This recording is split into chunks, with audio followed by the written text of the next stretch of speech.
Hello student, how are you all? I hope you all are fine. I'm your biology teacher Raksha Bhatt. Now let us continue chapter number 5 and our next topic is Mendel's law of inheritance. Okay, now what is inheritance? In last lecture we discussed about inheritance. What is inheritance beta? The transmission of parental character to progeny. It is known as inheritance. Okay बेटा कि parent के जो character है उसके progeny में जाते हैं. That is known as inheritance. For example elephant का बेबी कैसा होगा? एलिफेंट के जैसा होगा, है ना बेटा. पिकॉक का जो एग होगा जब फटेगा तो उसमें से क्या निकलेगा? बेबी पिकॉक ही निकलेगा, क्रो नहीं निकलेगा बेटा. ओके तो जैसे पेरेंट हो गए ऐसे उसके बच्चे हो गए. क्लियर? उसको क्या बोलते बेटा? Inheritance. Okay the transmission of parental character into their progeny, it is known as inheritance. तो उसके बारे में किसने वर्क किया था? मेंडल ने. किसने वर्क किया था? मेंडल्स ने. तो उसने अलग अलग लॉज दिए थे. ओके तो चलो हम आप सब लर्न करते हैं बेटा. Okay clear? तो उसका मैंने ये पूरा टॉपिक हमारी बुक में बहुत लंबा दिया है तो मैंने उसको छोटे छोटे पार्ट में डिवाइड कर दिया है question wise. Okay clear? Exam में जैसे क्वेश्चन पूछते हैं ना अकॉर्डिंग टू मैंने उसको अलग अलग क्वेश्चन में डिवाइड कर दिया है. आपके लिए अच्छा रहेगा ये बेटा. ओके और दूसरी बात, ये चैप्टर मोस्ट इम्पोर्टेंट चैप्टर है बेटा 12th का. ओके तो बारी बारी आप 4 to 5 टाइम्स वीडियो देखो और 3 to 4 टाइम्स लिख लिख के लर्न करो तो ही ये चैप्टर याद रहेगा, अदरवाइज नहीं याद रहेगा. ये रीडिंग करने का चैप्टर नहीं है, ये समझने का चैप्टर है. 3 to 4 टाइम्स लिख के लर्न करने का चैप्टर है. समझ में आया? मिनिमम 4 to 5 टाइम वीडियो देखो, बाद में 3 टाइम्स लिख लिख के लर्न करो, हो जाएगा बेटा. बहुत मस्त चैप्टर है, मोस्ट इम्पोर्टेंट है. क्लियर? नीट में ये चैप्टर में से 5 क्वेश्चन पूछते हैं. ओके बेटा मोस्ट इम्पोर्टेंट चैप्टर है. तो चलो स्टार्ट करते हैं. कौन सा क्वेश्चन है? Mention the contribution of George Mendel. Okay कि भाई जॉर्ज मेंडल ने कौन सा कंट्रीब्यूशन दिया था. Mention the reason for his success, और वो क्यों सक्सेसफुल हुआ था. ओके बिकॉज हमें पता है बहुत सारे साइंटिस्ट वर्क कर रहे थे लेकिन सक्सेस किसको मिली थी? मेंडल को ही मिली थी. तो उसके रीजंस क्या है वो सब हम ये क्वेश्चन में लर्न करेंगे. ओके बेटा क्लियर? ओके तो भाई Gregor Mendel. Okay Gregor Mendel, George Gregor Mendel पूरा नाम था वो साइंटिस्ट का. ओके तो Gregor Mendel conducted hybridisation experiment. Hybridisation experiment किसको बोलते हैं? कि यहाँ पे एक parent male second parent female होता है. दोनों के कैरेक्टर कैसे होते हैं? जो एक एक कैरेक्टर है ऑपोजिट होती है. समझ में आया? और दोनों के बीच में फर्टिलाइजेशन करवाते हैं. Okay such experiment is known as hybridisation experiment. समझ में आया? What is hybridisation experiment? कि here one female plant fertilise by male plant. Okay female plant क्या प्रोड्यूस करेगा बेटा? एग सेल प्रोड्यूस करेगा, egg. Okay male plant produces pollens. Pollen के अंदर मेल गैमेट है. तो दोनों के बीच में क्या करवाते हैं बेटा? क्रॉस करवाते हैं, सेक्सुअल रिप्रोडक्शन करवाते हैं. ओके प्लांट के बीच में. तो that is known as hybridisation. उसको क्या बोलते हैं बेटा? हाइब्रिडाइजेशन. तो भी Gregor Mendel conducted hybridisation experiment किसके ऊपर? On garden peas. Important. Okay ये नीट में पूछा हुआ क्वेश्चन है. कौन सा गार्डन पी की स्पीसीज कौन सी थी? जीनस कौन सी थी? इम्पोर्टेंट. ओके वो गार्डन पीस का साइंटिफिक नाम क्या था? Most important. ओके पाइसम सटाइवम. कि भी George Mendel conducted hybridisation experiment on पाइसम सटाइवम. पाइसम सटाइवम is a garden peas. Clear? Clear? कितने साल तक एक्सपेरिमेंट किया था? 7 years तक. Most important. ये भी बारी बारी क्वेश्चन एग्जाम में आया हुआ क्वेश्चन है, एम्स में आया हुआ क्वेश्चन है. 7 year तक उसने पाइसम सटाइवम पर एक्सपेरिमेंट किया था. समझ में आया? क्लियर? कौन कौन से थे वो? टाइम पीरियड कौन से किसके बीच का था? 1856 to 1863. 7 years हो गए बेटा. Okay and propose the laws of inheritance. और उस पर से उसने लॉज दे दिए किसके? इनहेरिटेंस के. समझ में आया कि भाई पेरेंट में से कैरेक्टर उसके बच्चों में कैसे जाते हैं, उसके सारे नियम सारे लॉज दे दिए। ओके बेटा, ये वर्किंग पीरियड याद रखना है 1856 to 1863, ये सारे ईयर्स याद रखने हैं, एग्जाम में आए हुए हैं।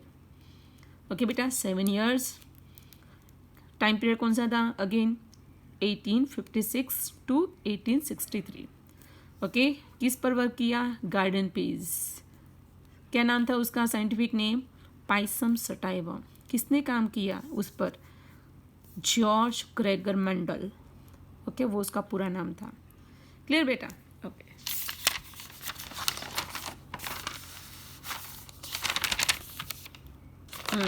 और उस पर से उसने क्या कौन सी टर्म दी कि भाई from its experiment they shows the inheritance in living organism, कि भाई लिविंग ऑर्गेनिज्म के अंदर inheritance means character parent to progeny कैसे पास होते, वो सारे रूल्स दे दिए।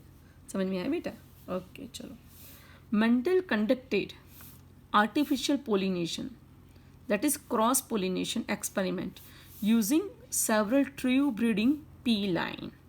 ओके, यहाँ पे नए वर्ड्स आपके माइंड में आए कि मैम आर्टिफिशियल पोलिनेशन, उसका दूसरा नाम है क्रॉस पोलिनेशन, किसको बोलते हैं वो।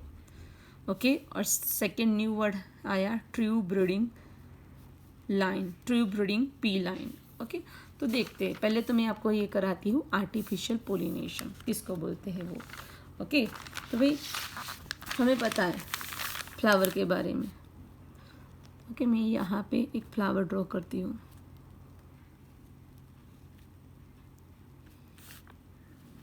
This is petals.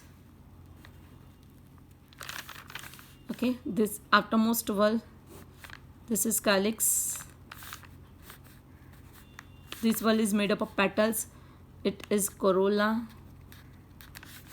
ओके बेटा, अंदर मिडल में क्या होगा, याद करो बेटा, चैप्टर नंबर 5 याद करो, क्या होगा अंदर, yes yes very good, pistil carpel. ये क्या मैंने ड्रॉ किया बेटा, pistil carpel. Okay, gynoecium, it is made up of pistil. Pistil का दूसरा नाम क्या है बेटा, कार्पेल। क्लियर? पिस्टिल के बाहर क्या होता है, अ वॉल ऑफ स्टेमन, स्टेमन से बना हुआ wall.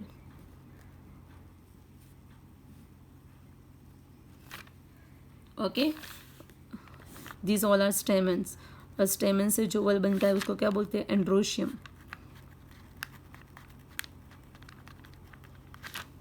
Okay, this is the diagram of typical flower।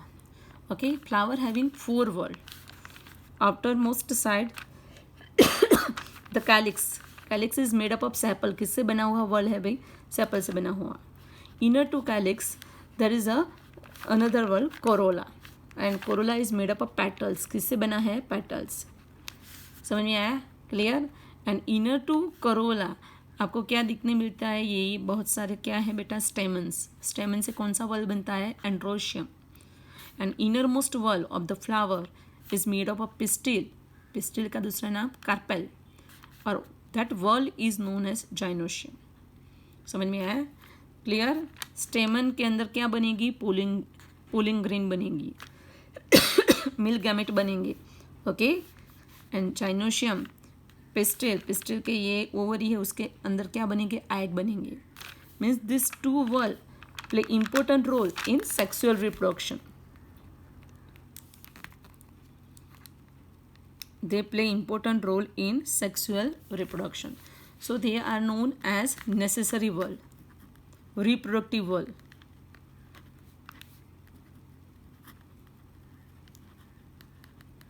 reproductive wall, whereas outermost wall, calyx, okay, clear, which is made up of sepals, they protect the flower when it is in bud condition, कि जब ये flower bird condition में था तो उसको protect कौन करता था, सेपल से बना हुआ calyx.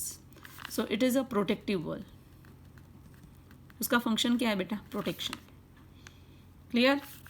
And the Corolla it is made up of petals, petal है, पंखड़ियाँ है, अलग अलग कलरफुल अलग अलग कलर की होती है, कलरफुल होती है, स्मेल वाली होती है, क्या करती है? The attract insect, okay, attract insect for pollination, attract insect for pollination. समझ में आया ये? क्लियर? ओके, चलो. This is the bisexual flower. क्यों उसको बाइसेक्सुअल बोला? Because they having both androecium as well as gynoecium. समझ में आया? उसके पास क्या है? एंड्रोशियम है, ओके, और जाइनोशियम है, ओके. देखो, दिस इज एंथर. हम उसको क्या बोलते हैं बेटा? एंथर. और एंथर के अंदर क्या बनेंगे बेटा? ये एंथर को मैं थोड़ा ऐसे ऐसे, एंथर को मैंने थोड़ा बड़ा किया. एंथर के अंदर क्या बनेंगे? पोलिंग ग्रेन्स बनेंगे. क्या बनेंगे बेटा? Polling grain.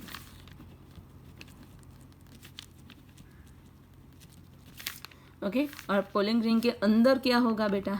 मिल गैमेट. क्या होगा? मिल गैमेट. क्लियर? ओके. मैंने इसको एनलार्ज किया, ये पार्ट को मैंने एनलार्ज किया. समझ में आया? When this anther get matured, anther mature हो गया, they produce large amount of pollen grain. This pollen grain released. अब ये एंथर डिहाइस हो गया, टूट गया, and they release pollen grain. And this is pollen grain बेटा. समझ में आया? And this pollen grain now deposited on, कहाँ पे डिपॉजिट हुई? ये पिस्टिल है, कार्पेल है, उसकी स्टिग्मा पे. ये पोर्शन है बेटा, that is known as stigma. Okay, मैं कलरफुल पेन से बताती हूँ. स्टिग्मा,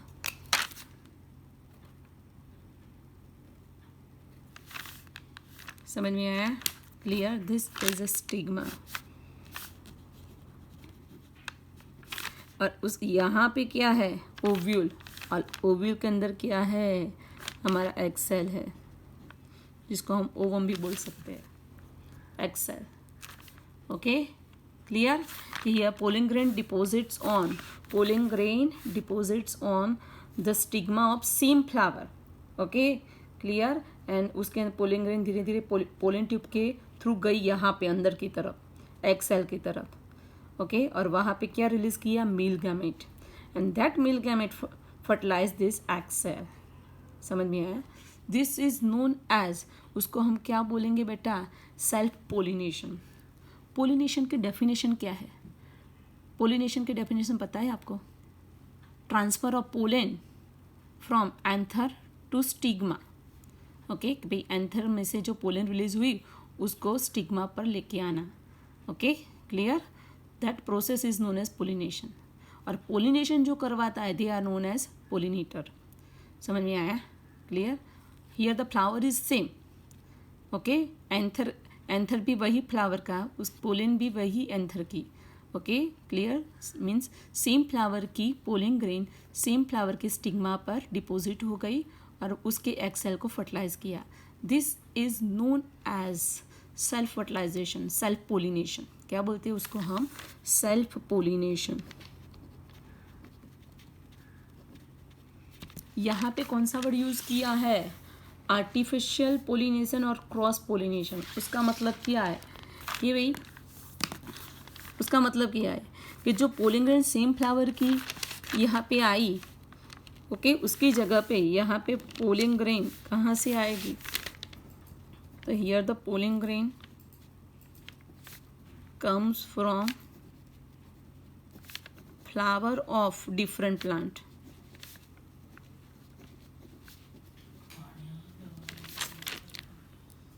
समझ में आया बेटा? क्लियर? तो फिर पोलिंग ग्रेन कहाँ से आई कि भाई अलग प्लांट था बेटा. ओके, उसके फ्लावर में से पोलिंग ग्रेन उड़ उड़ के आएगी और यहाँ पे डिपोजिट हो जाएगी. Then that process is known as cross pollination. हम उसको क्या बोलेंगे बेटा? क्रॉस पोलिनेशन बोलेंगे.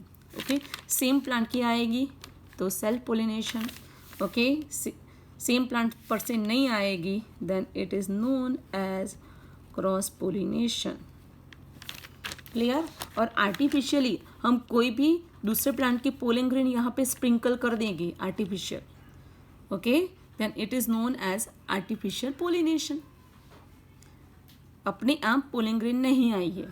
समझ में आया? हमारी जो डिज़ायर पोलिंग ग्रेन है वो यहाँ पे स्प्रिंकल कर देंगे. Okay, clear. देन ये मेथड को क्या बोलेंगे? Artificial pollination. ओके, मैंने आपको self pollination, cross pollination and artificial pollination समझा दिया. समझ में आया? पहले तो what is pollination? Transfer of pollen from anther to stigma of carpel is known as pollination. Okay, clear. Self pollination किसको बोलेंगे? एक ही फ्लावर की पोलन वही फ्लावर की स्टिग्मा पर बैठ जाएगी, then it is known as self pollination. Cross pollination किसको बोलेंगे? कि भाई प्लांट इज़ डिफरेंट, अलग प्लांट के फ्लावर में से पोलन उड़ के आई और यहाँ पे डिपोजिट हो गई, that is known as cross pollination. Artificial pollination किसको बोलेंगे? कि जो हमारी डिज़ायर्ड पोलन है हम उसको यहाँ स्प्रिंकल कर देंगे. समझ में आया? That is known as artificial pollination. Okay, clear. Okay, very good. चलो, और यहाँ पे दूसरा वर्ड है ट्रू ब्रीडिंग पी लाइन्स. उसका मतलब क्या है? कि भाई जो पीज होते हैं तो उसके अंदर कैरेक्टर होते हैं. फॉर एग्जांपल एक कैरेक्टर है स्टेम हाइट का. If the pea plant having capital TT then plant is always tall. Okay, clear. कि भाई देख, ये पी प्लांट के अंदर suppose pea plant having capital TT genes, उसके पास कौन से जीन्स है? Capital TT. Okay, genes occur in pair, ये पैर में जीन है, दोनों T कैपिटल है, तो प्लांट ऑलवेज कैसा होगा? Tall plant. If the plant having small TT gene, okay, तो ये प्लांट कैसा होगा? शॉर्ट प्लांट होगा, जिसको हम ड्वार्फ प्लांट बोलते हैं. Dwarf plant. समझ में आया बेटा? Short plant. क्लियर. ओके, कि भाई पी प्लांट के अंदर बहुत सारे कैरेक्टर है. ऐसे मैंने एक कैरेक्टर लिया स्टेम की height. If the pea plant having capital TT gene then they are always tall. If pea plant having small TT gene means they are always short और ड्वार्फ प्लांट. ये समझ में आया? अब देखो, टॉल प्लांट का cross मैं tall plant के साथ ही करवाऊंगी.